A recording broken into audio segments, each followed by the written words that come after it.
10 डिसेंबर रोजी कुर्ल्यासारख्या विभागामध्ये बीएसटी बसच्या माध्यमातून त्या ठिकाणी अपघात घडला आणि 7,000 अधिक निष्पाप नागरिकांचा बळी गेला। दिनांक 14 डिसेंबर 2024 रोजी गोवंडी येथे देखील शिवाजीनगर जंक्शन जवळ बसच्या धडकेत एक 25 वर्षीय युवकाचा दुर्दैवी मृत्यू झाला।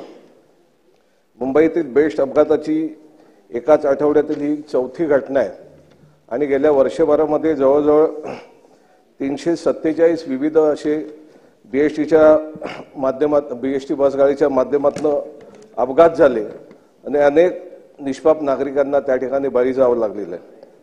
बीएसटीची आर्थिक परिस्थिती पाहता ज्या गाड्यांचं लाईफ संपलेलं आहे त्या गाड्या आता रोडवर आणता येत नाही आणि मग नवीन बसेस खरेदी करण्यासाठी सुद्धा त्यांच्याकडे आर्थिक परिस्थिती नाही। अशा कारणास्तव मुंबईकरांचा जीव कुठेतरी आता या माध्यमातून धोक्यात येतोय।